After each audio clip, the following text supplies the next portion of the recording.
Hello, church. Happy Monday. And today we're going to look at Psalm 91. And Psalm 91, our central truth for today is the Lord will protect those who love him.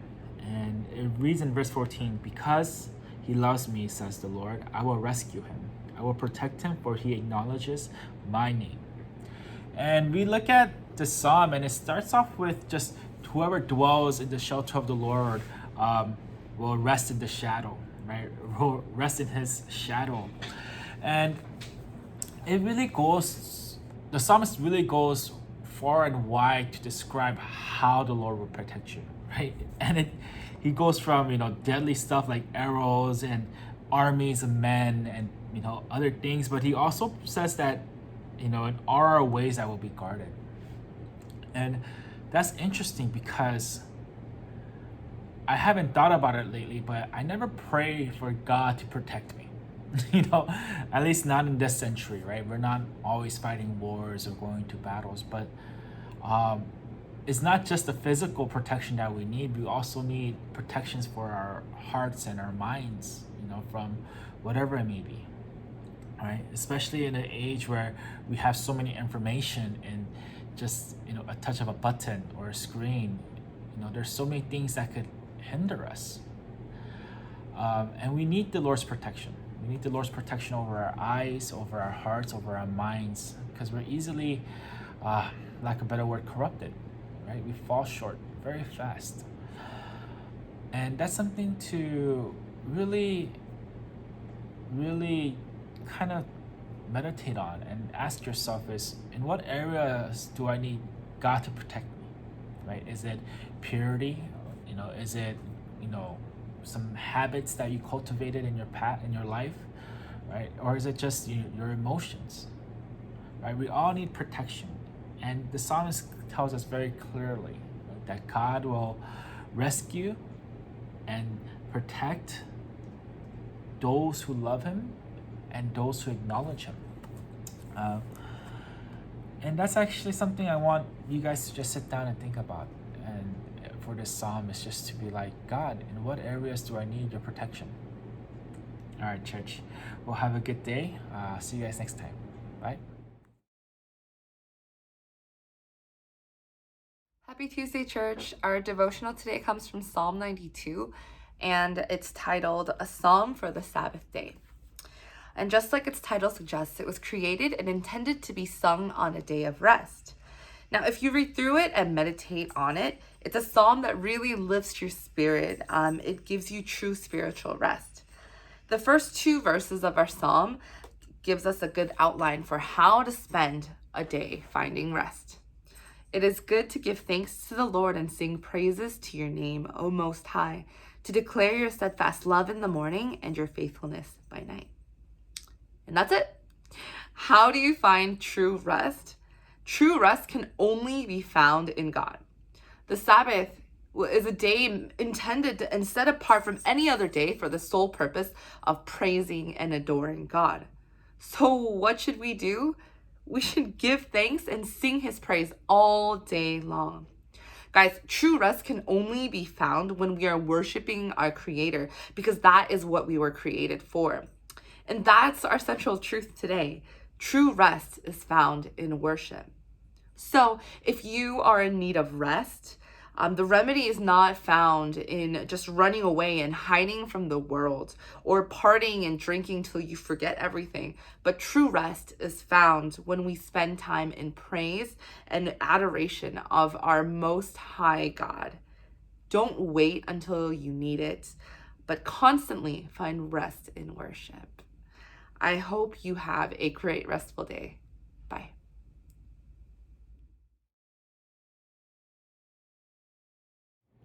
Hello, church. Happy Wednesday. And today we're going to go over Psalm 93. And Psalm 93 really asks a question to the readers, to us. When was the last time you considered how majestic God was? In other words, when was the last time you thought God was big, right? Instead of just like a small God who we could contain in our head, when was the last time you imagined him in all his majesty and in all his glory and all his, godliness? That, he goes even to paint the picture that his throne was established for our eternity. But not just that, it's something that we can even visualize. He talks about the sea and how he lifts up the oceans and the waves and the crashing. He lifts up the waves crashing, right? He's mightier than the thunder. And we kind of don't think about how grand God is. Right? We just sit down day to day thinking that we can live our lives like it doesn't really matter, or God is not even in the picture. Maybe our minds can't even comprehend how great He is or how grand He is. But that's a challenge I want you guys to partake today, is to really sit down and just imagine, man, God, how majestic are you? How big are you? Right? It's kind of hard for us because we don't really know what majestic looks like or what majesty is, right? But the closest thing I could think about is kind of like the sun, right? The sunset, right? Or sunrise. As soon as you see it, you're just in awe of its beauty, right? Or even the ocean, right? How vast it is, how great it is. There's nothing but for us to just simply come down and be like, wow, this is great. And that's something we need to do with God. Just sit down and just soak up all His majesty and give Him the glory that He is deserving of.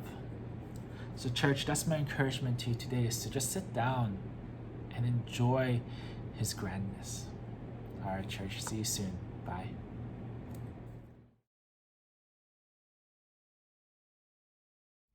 Happy Thursday, church. Today's devotional comes from Psalm 94.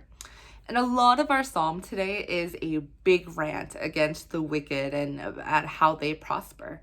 But the verses that I want to focus on and meditate on today are verses 17 to 19. And they read like this.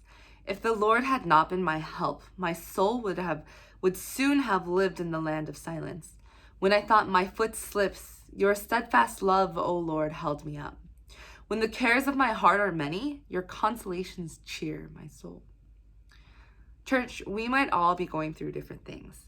I personally have been having kind of a tough time with everything going on at work and family things, and in all the busyness, it's so easy to get overwhelmed and let my foot slip, like the psalmist said. And this is where our psalm offers consolation on itself. It reminds us that God is our help.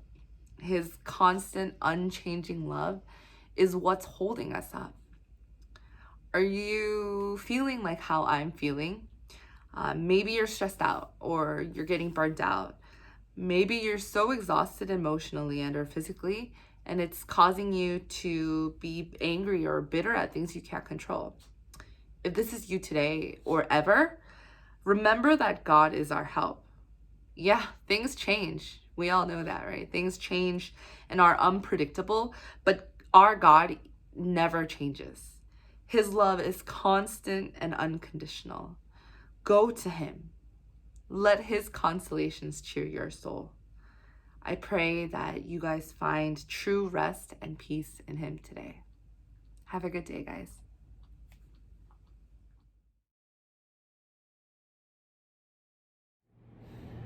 Hello, church. Happy Friday, and today we're going to go over Psalm 95.